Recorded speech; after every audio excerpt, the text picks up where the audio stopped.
If you're watching this video, chances are you felt it. The frustration of starting strong only to feel your motivation vanish when you need it the most. Sounds familiar? You're not alone. The truth is, everything that you've ever been taught about motivation is working against you. But here's the good news. It's not your fault, and there is a better way. In today's video, we will uncover how motivation actually works, why it often fails us, and most importantly, how you can turn it into your greatest ally. So let's get started.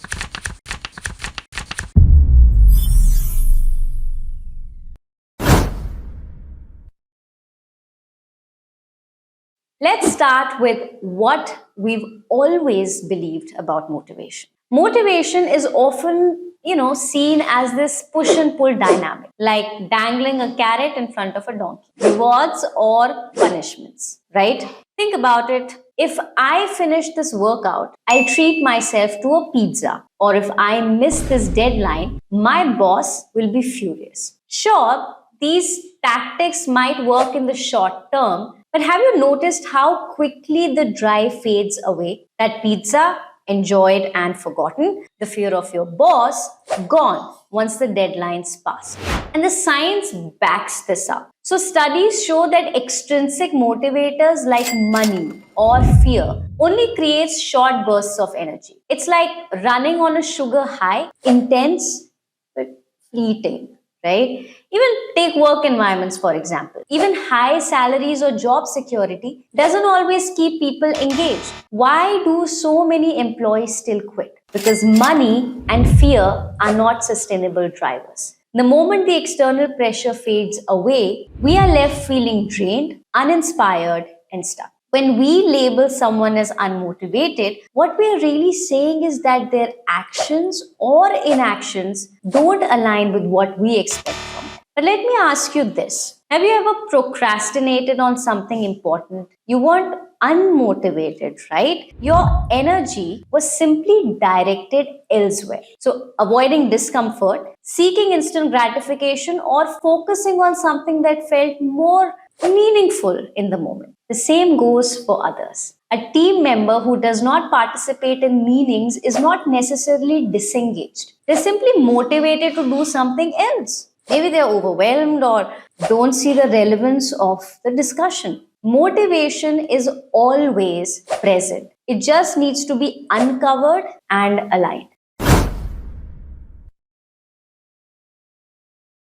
So if rewards and punishments don't work long term, what does the science of motivation provides us? It provides us a framework to understand what truly drives us. The fulfillment of three core psychological needs as summarized as A, R, and C. A stands for autonomy, the need to feel that we have control over our choices. R stands for relatedness, the desire for meaningful connections and a sense of purpose. And C stands for competence, the satisfaction of developing skills and achieving mastery. Let's take an example. Let's say that you have decided to start working out regularly, right? Let's break it down. Autonomy.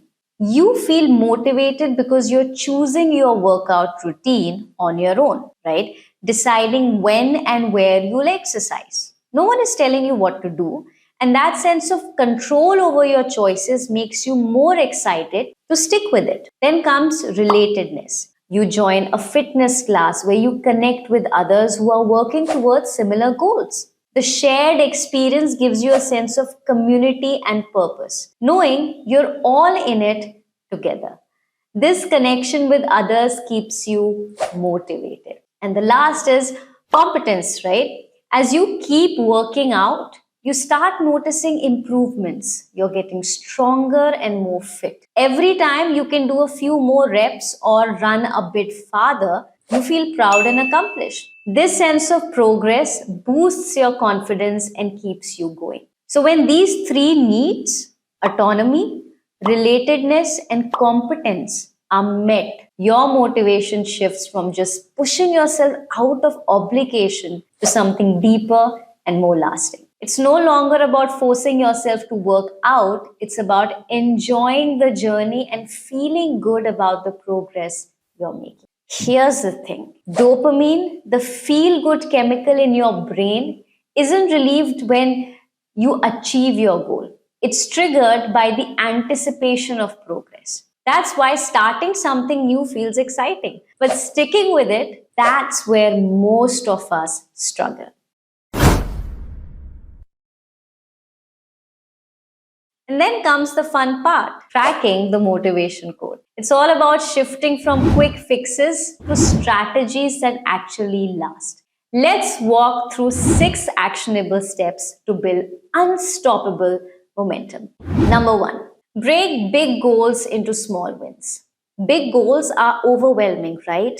Write a book feels like climbing a Mount Everest. Instead, think small. Break it down. Write 300 words a day. Each small win gives your brain a dopamine boost, making it easier to stay consistent. It's the small steps that create the bigger picture. Number 2, make rewards immediate. Let's face it, humans love instant gratification.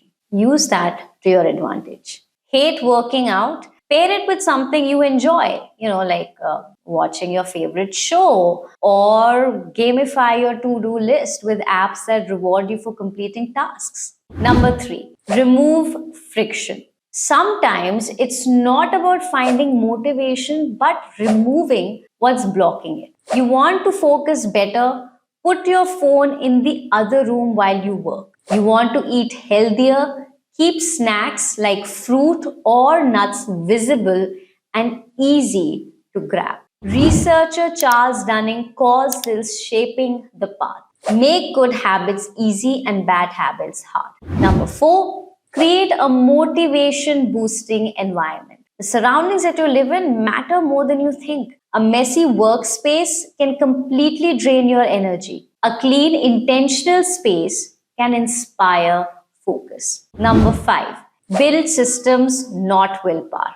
Here's the truth. Willpower is overrated. It's like a muscle. It gets tired. Instead, build systems that work on autopilot. For example, set a morning routine that includes small habits like journaling, exercise, or even reading. These routines create momentum without relying on willpower. As James Clear puts it, you don't rise to the level of your goals, you fall to the level of your systems. Number 6, focus on intrinsic motivation. At the end of the day, the most powerful motivator is not external, it's intrinsic. Doing something because it aligns with your values or brings you joy. Think of athletes who train for the love of the game, or artists who create because it's fulfilling, right? They're unstoppable because their drives come from within. Motivation is not some magical force that strikes out of nowhere. It's not about waiting for that burst of energy or relying on rewards and punishment. True motivation comes from within and is built on systems and values and small and consistent actions. So here's a simple exercise I want you to try. Okay, pick one goal you have been putting off forever. It can be big or small, doesn't really matter, right?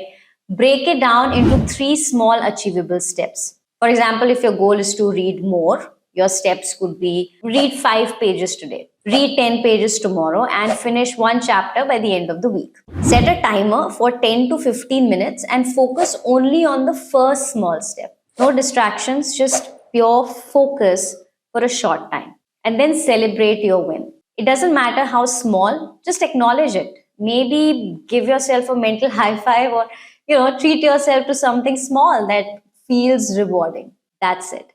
Start with that simple exercise and see how small wins build up your motivation. Keep this cycle going every day, and soon you will see just how much progress you have made. If this video resonates at all, hit that like button. Please share it with someone who really needs it. And don't forget to subscribe for more such insights. See you in the next video.